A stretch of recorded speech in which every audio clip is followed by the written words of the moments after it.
for a stack. I mean, probably around the same pace as OSW's, but we'll have to see here as we dive into the match. Alright, we are going to be seeing the 6-3 from both players. OSW, as per usual, liking to take their T-spins as early as possible, just trying to lay out that efficiency and get in the groove of things early. And oh no, those misdrops from Vex, that is like the worst place to put an IPs. And OSW retaliates with a breakneck quick zone. And this will not do justice for Nakagi. I mean, even with them compromising their board to try to fix it, I mean, OSW's zone attack was pretty much dominant in that particular moment. OSW absolutely screen peeked in that moment, and that was a legendary punish. The fact that you could like zone late and still finish earlier is just insane.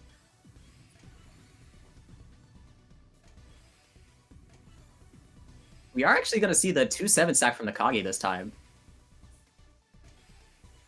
Gonna try a different approach and hope for less misdrops this time around.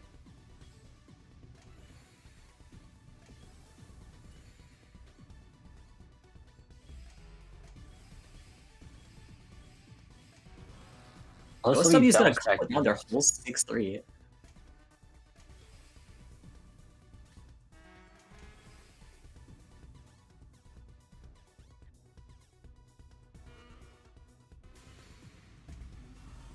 That is going to be 56 and 18 from Nakagi. That's a really efficient zone, but the scary thing about taking a while in zone against OSW is that entire time, they are just piling on pre-pressure to you, and Nakagi's going to get to the zone chunks now. They're going to be canceling 11, but they're going to have to hope that they have some kind of overcharge. That's exactly what they find. This is going to be the last of their canceling before the phase change. They're able to manage that very well, as just like you said it. I mean, like phase 3 just started here. And also, you still on the up stack here, but Vex is still doing just fine for the being. We'll have to see how they manage against OSW, as they're building crazy spins on. OSW did end up messing up their combo though, which is going to allow Nakagi to live. And they're doing an amazing job with this second chance that they have. Unfortunately, the queue isn't really agreeing with them. But they are making do. Oh, being forced to burn a full zone this high in the board isn't something you want to see if you're Nakagi.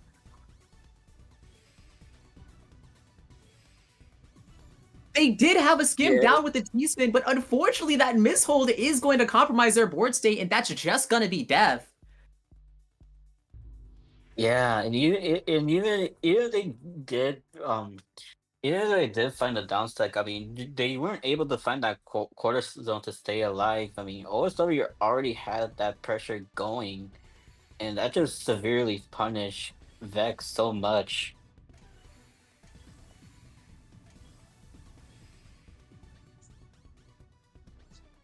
Unfortunately for Nakagi, they are going to get an initial well swap, and it's not going to be clean. So this is going to be a little bit hard to access their well, but they're going to make do just fine.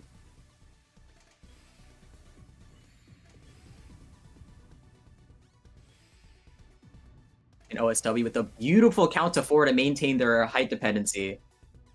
And Nakagi misdropping at a very unopportune time when OSW's stack is looking this good, but they do have a max zone if things come to it. Yeah, right now they're just trying to fix their stack up, but unfortunately they're not able to in time. Having to force zone here, and OSW will now enter the zone, try to retaliate, and try to put some garbage on Vex's board, and giving them a little bit of a challenge here.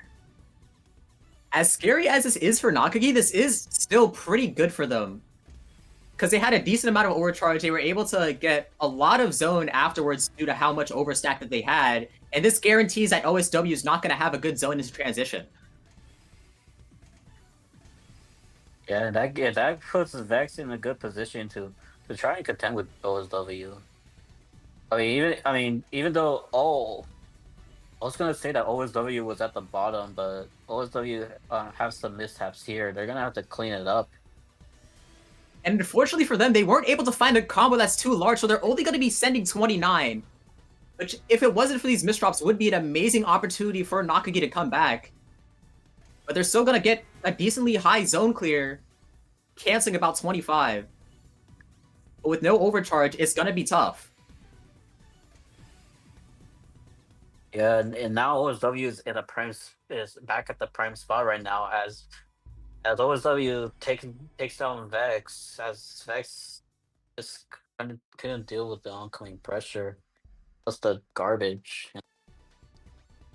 And oh my gosh, we did need no overcharge. How many lines did they clear there to get no meter? I hate to see it, but we are going to see the mutual 6-3 from the players. It was kind of the same case from the last round. They were trying to get out, but they didn't have a quarter zone. And Nakagi actually did have column 7 garbage there, which could have been amazing in terms of just ruining OSW's pace, but unfortunately they had too many misdrops and weren't able to utilize it. But this is an amazing zone start, and if they're able to finish this efficiently, then they could definitely be in a really good spot. And oh no, the rampant misholds are still haunting Nakagi at the moment. It's putting a hamper in their efficiency. But OSW is going to find a 66 ulti. But Nakagi being able to tank that first chunk is huge, and they should be able to cancel the remainder pretty effortlessly with this zone. But they are going to receive one line to make sure that they can't get the PC there. Yeah, and right now they're they're receiving so many pressure from OSW. They end up making me some mishaps on their stacks. Having a fractal there, and just more misdrops flying through. It's not gonna be very ideal for Vex as they top out. Yeah, that was a heartbreaking situation for Nakagi to be in. They had a fractal, they needed that in order to counter the pressure, but it was even then still too great, and they had to bail out of their only escape option. But this is a new round. Nakagi's gonna find an all clear, and that is going to snipe OSW in phase 1. And this is what OSW gets for greeting that 6-3 there. Nakagi is on the board. Yeah, being conscious as TC is I mean, like with a PC like that, you're gonna have to be more conscious because I mean, you know the TC stealing in this game with row 20. I mean, it really puts a whole other challenge when you're trying to upstack but also being conscious because you may never know. Yeah, 6-3 is definitely good for that just overall pace boost, but at the same time, you can't do it too head empty. You've always got to be aware that anything can happen. And if you're throwing out a sprint PB 6-3, it's still not enough in the face of an opponent sometimes. But OSW has an amazing board state right now, and they're going to crank this out pretty quickly. And Nakagi is going to have to feel the full brunt of the zone chunks, able to tank the first, accessing well, getting both eyepieces exactly when they need it. I would just like to say how that 56 zone attack from OSW. I mean they downstacked that whole. I mean, power stack the whole thing, and they were able to receive a um, big attack, which really says a lot about how like combos work in the zone.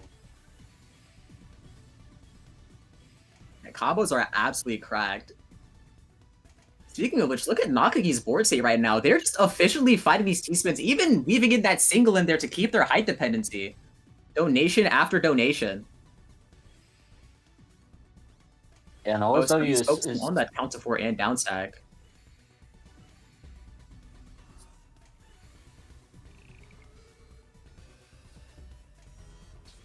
Seeing a very quick down stack zone from OSW there. That's going to be sending 30 over. But Nakagi has an equally, if not more potent down stack zone here, sending 40 over. Despite OSW being a tad bit higher, they do have the better board state with the sheer amount of pressure that they're able to exert right now. And Vex right now has to cut short from their stack because of a mistake that they had. Trying to fix it, but ultimately compromising them in the process. They're gonna have to try to act fast if they want to survive. But knowing OSW activating the zone is probably gonna be really brutal. Yeah, Nakagi is once again in one of those heartbreaking take it or leave it scenarios where you need efficiency, but you also need to downstack, and you have to pick one. And OSW is going to take amazing advantage with that and take the set. It's just those moments where I mean being at the top is like